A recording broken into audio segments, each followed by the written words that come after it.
بسم اللہ الرحمن الرحیم، السلام علیکم ورحمۃ اللہ۔ اس حکومت کو ایک ایک کر کے چین، سعودی عرب، یو اے ای نے انکار کر دیا ہے اور صاف جواب دے دیا ہے کہ ہماری طرف سے انکار ہے، ہماری طرف سے تعاون کی آپ بالکل بھی امید نہ رکھیں۔ اس حکومت کے لیے ہمارے پاس کچھ نہیں ہے، اس حکومت کے لیے ہمارے پاس دینے کو کچھ نہیں ہے، اور بار بار چکر لگاتے ہیں، بار بار آتے ہیں، بار بار بھیک مانگتے ہیں،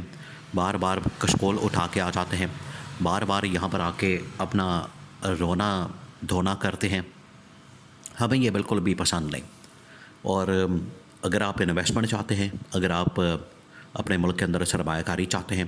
پاکستان کے اندر کوئی کاروبار چاہتے ہیں، تو پھر اس کے لیے آپ کو کاروباری ماحول دینا پڑے گا، وہاں پر حالات کو سازگار کرنا پڑے گا، وہاں پر آپ کو اسٹیبلٹی لانی پڑے گی۔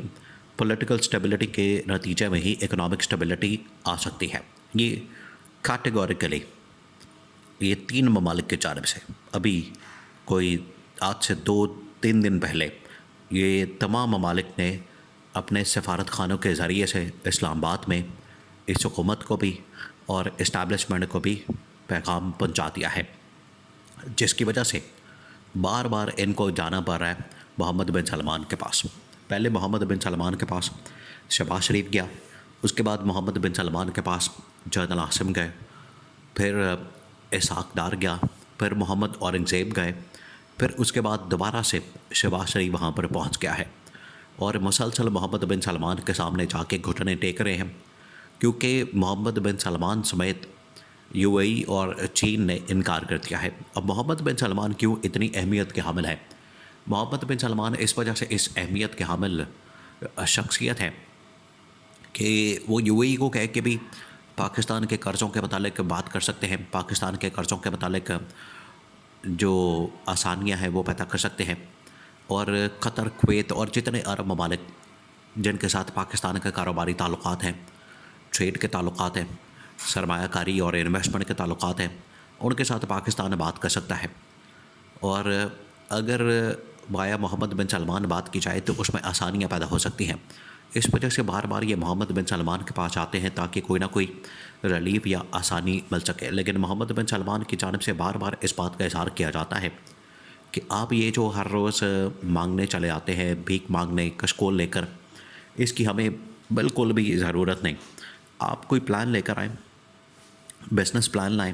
آپ کوئی انویسٹمنٹ کے حوالے سے کوئی پلان لے کر آئیں، فیزیبلٹی لے کر آئیں، تو اس کے اوپر تو ہم کام کرنے کو تیار ہیں۔ لیکن اب اگر آپ یہ کہیں کہ ہمیں اتنے ڈالرز دے دیں، ہمیں اتنا پیسہ دے دیں، ہمیں آپ اتنے ارب ڈالرز دے دیں، اتنے ارب درہم یا دینار دے دیں، تو اس کے لیے ہم تیار نہیں۔ یہ ہمارے اب بس کی بات نہیں رہا، کیونکہ پاکستان کو جتنی ہم نے سپورٹ کرنی تھی، جتنی ہم نے حمایت کرنی تھی، وہ سارا کچھ کر کے دیکھ لیا۔ اب ان 3 ممالک نے جو انکار کیا ہے پاکستان کو، اس کی وجہ سے پاکستان کے اوپر اس وقت شدید ترین دباؤ آ چکا ہے۔ اب شہباز شریف دوبارہ سے کیا ہے محمد بن سلمان کے پاس، اور محمد بن سلمان سے جب لاسٹ میٹنگ ہوئی تھی شہباز شریف کی سعودی شاہی محل کے اندر، وہاں بھی محمد بن سلمان نے یہ 2 ٹوک انداز میں کہا تھا کہ آپ پاکستان کے اندر سب سے پہلے پولیٹیکل اسٹیبلٹی کو میک شور کریں۔ اب پولیٹیکل اسٹیبلٹی کی جب بھی بات ہوتی ہے تو اس کا یہ مطلب ہوتا ہے کہ پاکستان کے اندر جو حالات و واقعات ہیں، پاکستان کے اندر جو اپوزیشن کے خلاف انتقامی کارروائیاں ہو رہی ہیں، عمران خان کو بغیر کسی وجہ کے، جرم کے،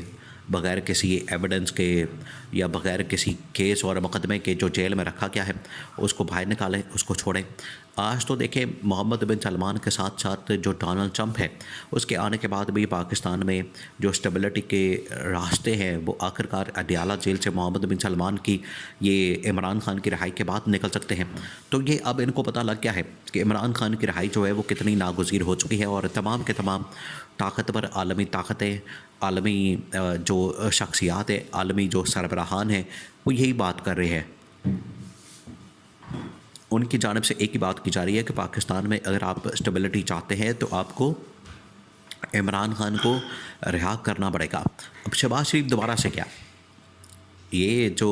ابھی ہفتہ شروع ہوا ہے، سنڈے والے دن وہ گیا وہاں پر، اور منڈے والے دن وہاں پر پہنچ گیا ہے۔ اور منڈے والے دن پہنچنے کا مطلب یہ ہے کہ وہاں پر ایک سربراہ اجلاس ہو رہا ہے عرب ممالک کا، عرب ممالک کے سامنے یہ سارا کچھ کرنے کیا ہے؟ تو وہاں پر عرب ممالک کے سامنے یہ سارا بھیک مانگنے کا، کشکول لے کر جانے کا اور وہاں پر رونا دھونا کرنے کا جو یہاں سے لے کر گئے ہیں، اس کو وہ مانیں گے نہیں۔ انہوں نے تو اپنے جو منڈے کی صبح کے اخبارات، ان کے جو ٹی وی چینلز، ان کے جو مختلف میڈیا چینلز جو رپورٹ کر رہے ہیں شہباز شریف کی آمد کو، شہباز شریف کی آمد کے متعلق جو رپورٹ کر رہے ہیں، وہ یہ بتا رہے ہیں کہ شہباز شریف دوبارہ سے آ گیا ہے یہاں پر پاکستان مانگنے کے لیے، پھر آ گیا ہے۔ یہ باقاعدہ اس کو رپورٹ کیا جا رہا ہے، یہ باقاعدہ اس کو نیوز پیپر اور نیوز چینلز کے اندر چلایا جا رہا ہے اور وہاں پر سوشل میڈیا کے اوپر وائرل کیا گیا، جو پاکستان کے اندر بھی اس وقت وائرل ہو چکا ہے کہ شہباز شریف کا آنا جو ہے وہ بار بار اس مقصد کے لیے ہے کہ کوئی نہ کوئی امداد مل سکے۔ تو امداد اب محمد بن سلمان سے بالکل بھی امید نہیں کی جا سکتی، کیونکہ اس سے پہلے ہی جو محمد بن سلمان کی جانب سے انکار کیا گیا وہ کافی تھا۔ اب کیونکہ انکار ہو گیا تھا تو یہ منانے کی خاطر، ان کو کسی طرح سے کنونس کرنے کی خاطر، ان کو کسی طرح سے کوشش کر رہے ہیں، ایفرٹ کر رہے ہیں کہ وہ مان جائیں، راضی ہو جائیں، وہ رضامند ہو جائیں کہ ہمارے ساتھ آپ انویسٹمنٹ کا ایک پلان شیئر کریں اور پاکستان کے اندر انویسٹمنٹ کریں۔ اور نہ صرف محمد بن سلمان سعودی عرب کو، سعودی بینکوں کو، سعودی کاروباری لوگوں کو یہ کہے، بلکہ جو یو اے ای، قطر اور کویت ہے ان کو بھی کہے۔ محمد بن سلمان نے کہا تھا کہ دیکھیں میں اپنے ملک کی تو ذمہ داری لے سکتا ہوں، باقی ممالک کی ذمہ داری کیا ہے، باقی ممالک کیا کرتے ہیں، کیا چاہتے ہیں، وہ کس طرح سے چلتے ہیں، یہ ان کے اوپر ڈپینڈ کرتا ہے، یہ ان کی رسپانسبلٹی ہے، یہ وہ جانیں اور آپ جانیں، اس میں مجھے آپ بیچ میں مت شامل کریں۔ جہاں تک چین کی بات ہے تو چین نے بھی اب یہ اعلان کیا ہے، چین نے اپنے ایمبیسڈر کے ذریعے سے اور اپنے سفارت خانے کے ذریعے سے منڈے کی پہلی صبح ورکنگ ڈے پر وہاں واضح طور پر بتا دیا کہ ایک تو ہمیں سیکیورٹی کے حوالے سے شدید ترین خطرات لاحق ہو گئے ہیں، کیونکہ آپ کو پتہ ہے کہ جو ابھی ایک دو دن پہلے کوئٹہ کے اندر اتنا بڑا بم دھماکہ ہوا، تو یہ سیکیورٹی خدشات جو ہیں کوئٹہ کے اندر اور پورے پاکستان کے اندر بہت زیادہ بڑھ چکے ہیں۔ تو اس صورتحال کو سامنے رکھتے ہوئے چین نے پہلا جو رد عمل دیا منڈے کی بالکل پہلے ورکنگ ڈے پر، منڈے کی صبح کو، اسے واضح ہو گیا کہ چین بھی اب اس بارے میں ہیزیٹیٹ کرتا ہے،